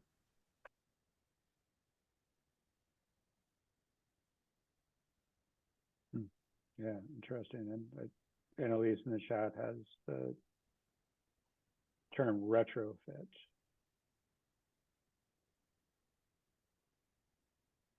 Yeah, we may be able to put something in there regarding, you know, something that is beyond its expected lifespan is, you know, okay to include. But replacing something that has not surpassed its expected lifespan would be ineligible. We'd have to work on some language there, but I get your point, Andy. Yeah, I mean, that makes sense. We're not looking to replace pipe that's still, that basically deteriorated from a lack of maintenance, but this buried concrete pipe that's just, I mean, we've got the irrigation district screaming that they can't replace it. They don't have any money to replace it. It would be really nice to work on some of those.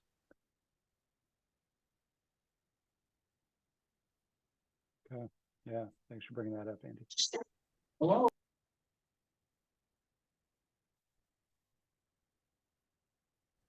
Okay, so we've added readily to the movable components. And I see Kelly, your hand up. I'm just gonna play a quick devil's advocate. The readily movable, we've often tried over here for like electric fence and generator, solar, solar, those kind of things, because we have a lot of agricultural, like in our, estuary floodplain areas. But so where you can't put fence up, it floods every year, those kind of things. Would like a fencing system be considered a readily immovable? Are we, I'm just wondering, it's like how, not that we need to cover that type, but I think it is definitely another beneficial thing. OWEB has never funded movable things before. So it sounds like this is still slightly gray, maybe for irrigation items, but maybe not for other things. So Okay. I'm just thinking out loud. Yeah, no, that's a good point.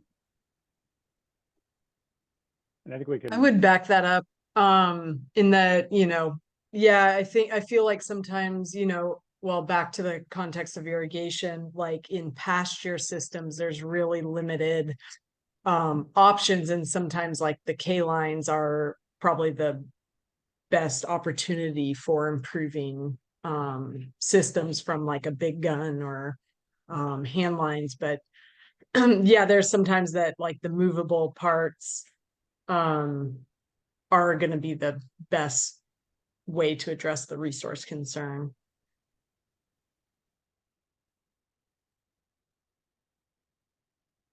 Okay.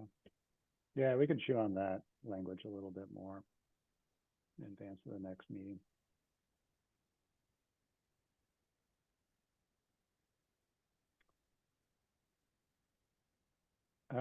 Okay. So I think that is it for any of the revised language that is proposed. We're actually pretty much at the end of the rule set for the small grant program. I don't believe, well, we might have a technical revisions here to the last two sections in advance of the next meeting, but I don't foresee anything substantive in these next two sections. But before we move on, we do have public comment here coming up. Is there anything else from the RAC that you want to discuss? Either that we've talked about today or even going back to previous meetings.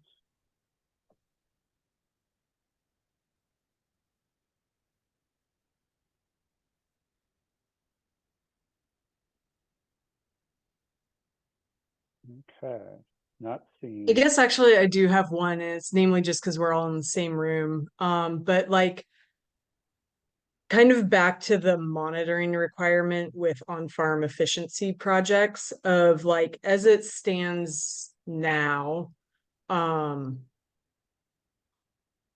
guess I kind of want some clarification on what that needs to look like as we're developing grants this biennium. I kind of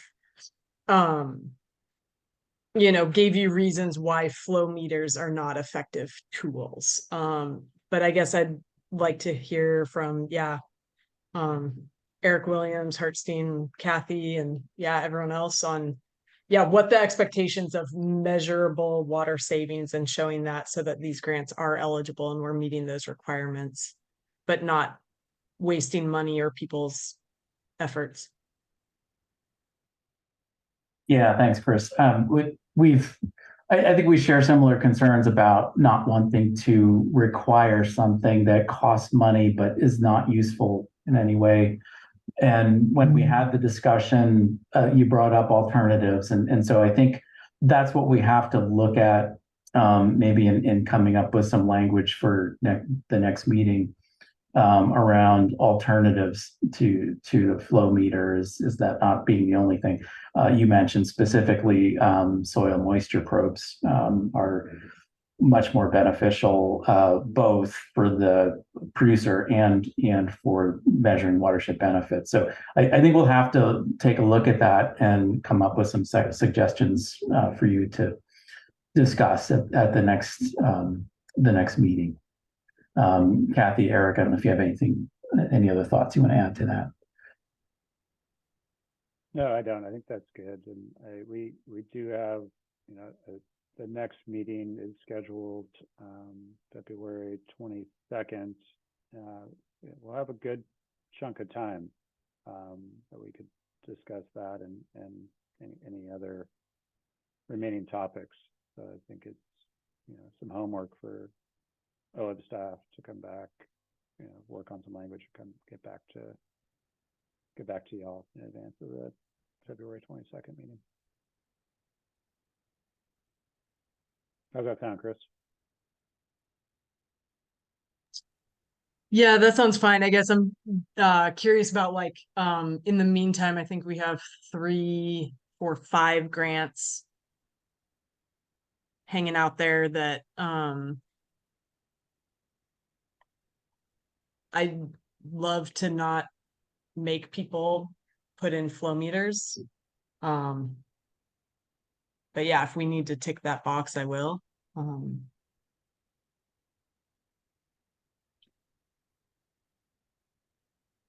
I'll have to confer with Kathy on that, because obviously these changes that we're talking about can't impact the current biennium, but looking within the rules as they are now, I'll have to discuss that with Kathy and see if there's room there for options.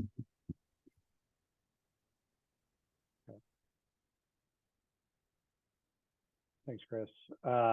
Nicole, go ahead.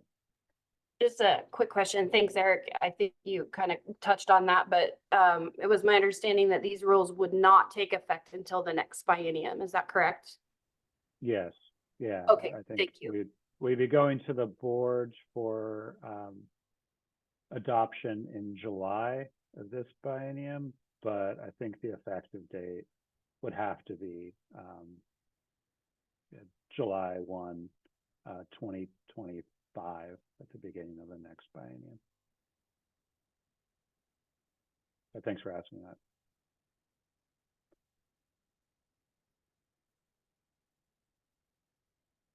Okay.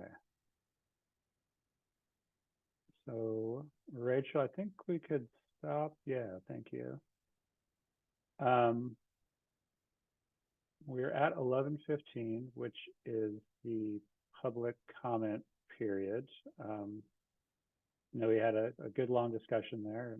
May have precluded some of the public comments if folks were wanting to provide it in verbal form today, but I will ask for those in attendance to raise your hand if you would like to provide verbal comments.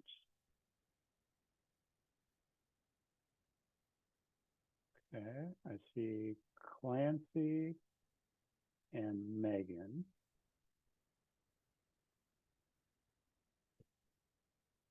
And no other hands. So we'll start with Clancy. Clancy, you can feel free to provide your comments. I ask you to keep it to 3 minutes or less, please, and go right ahead. Yeah, can you hear me all right? Yes. Okay. Thanks for the opportunity to present some comments. I don't know if I'll say anything new necessarily, but I agree with the spirit of most of the comments. Just wanted to maybe reiterate a few points. The removal of the water quality aspect would be very detrimental to irrigation projects.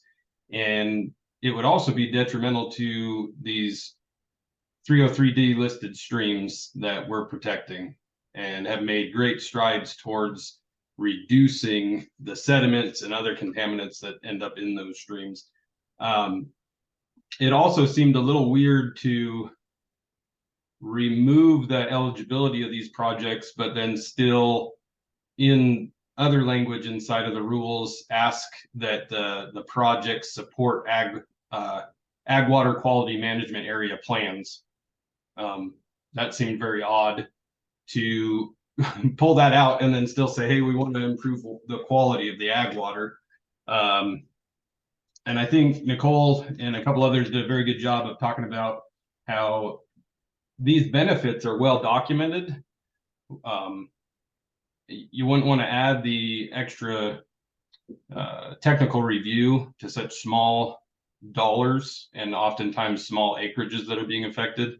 But if anyone had questions about the effectiveness, particularly the cumulative effectiveness of these projects, there's a lot of data there. if someone really wants the data. It's there, and all they got to do is ask for it. And then touching on the allocation of conserved waters, that's not a good fit for all the reasons that were mentioned.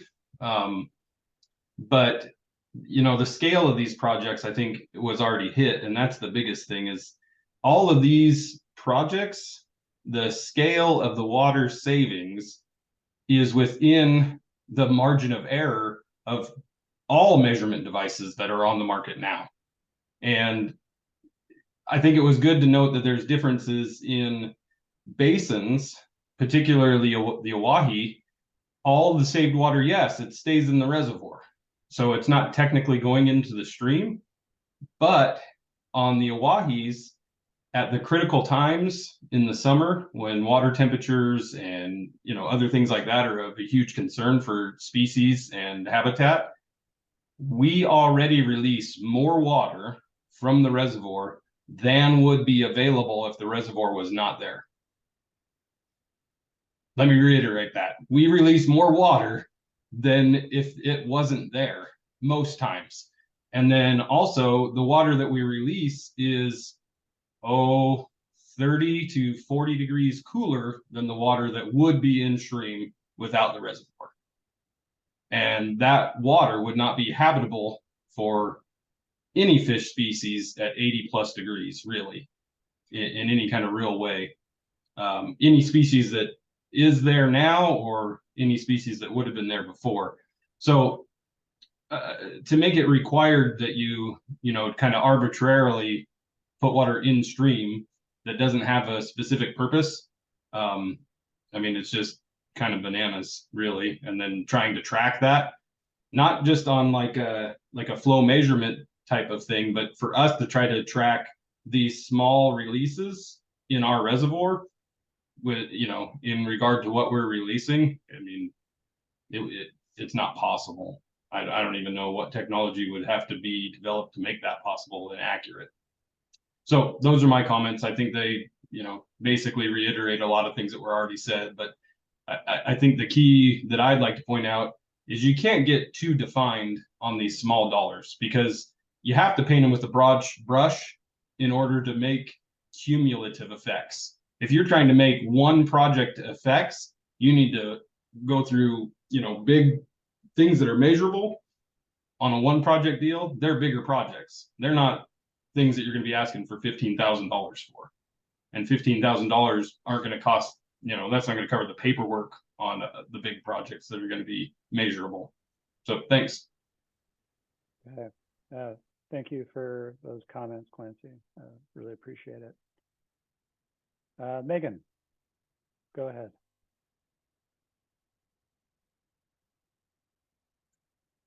Sorry, I had trouble with the mute there.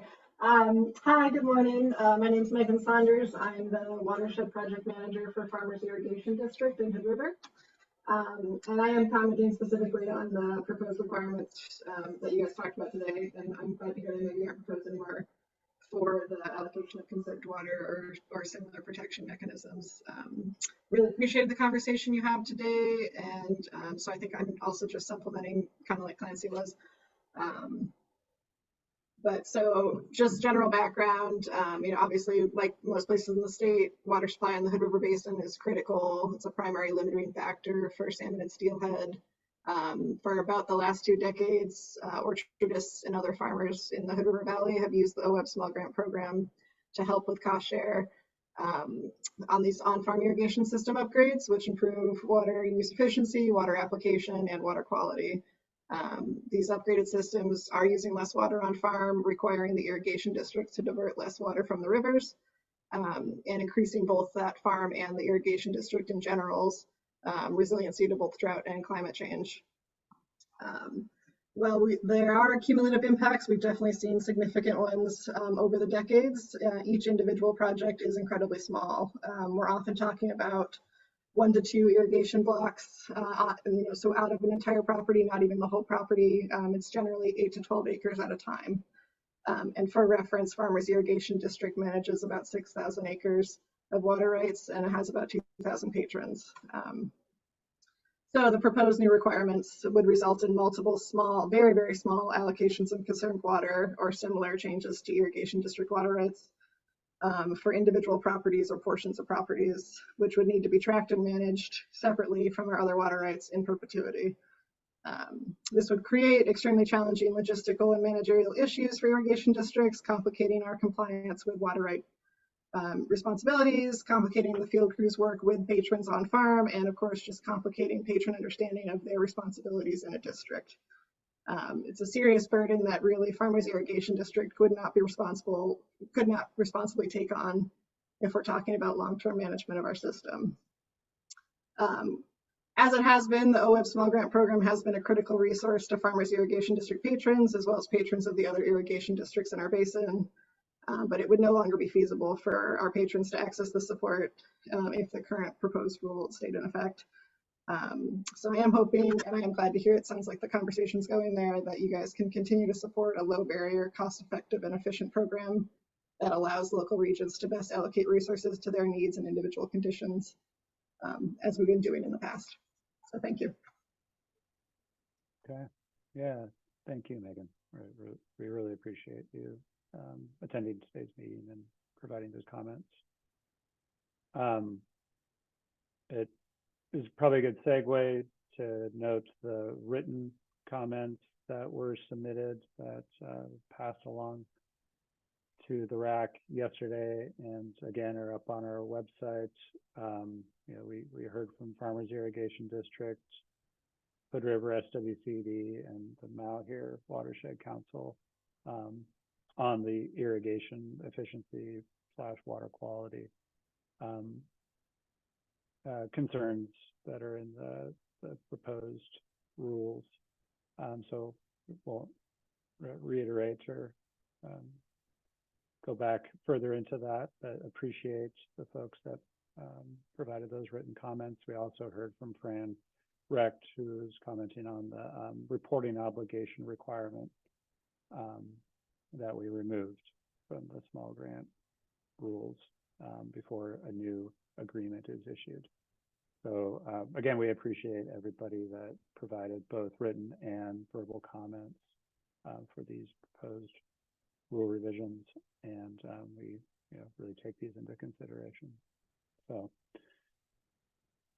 with that, I think we are done with the bulk of our meeting today. I will say I very much appreciate the discussion that we had on particularly the irrigation efficiency, water quality elements of the small grant program rules, but those other elements as well.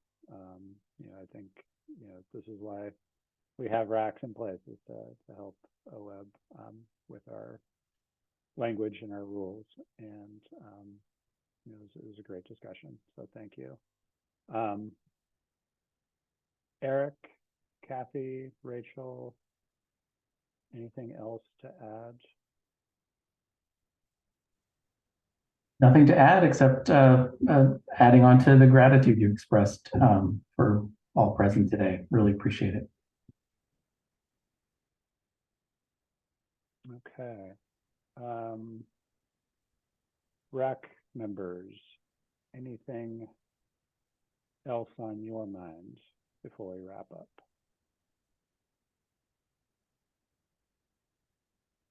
Okay. Great. So as we talked about earlier, our next meeting is February 22nd, and I believe that's our last meeting, which is probably just fine. I think we're at that stage, so we'll get back to you with some revised language in the eligibility sections and potentially the ineligible projects as well. Harking back to the first RAC meeting, we'll want to spend a little bit of time on fiscal and economic impacts. I don't think that will be a really large discussion, but definitely want to get your thoughts on that. And we'll also spend some time, I think, between now and then as OWEB staff, just looking through and making sure that we have definitions for everything. There's new language that might require definition. but also RAC members, if you could, when you look at the latest revisions when we send those out, to really kind of pay close attention to definitions, making sure that we have everything lined out really well. So with that, again, thank you. Definitely appreciate it. We cannot do this without you. And until next meeting, have a great rest of your afternoon, and stay safe out there. Bye, everybody. Thanks, everyone.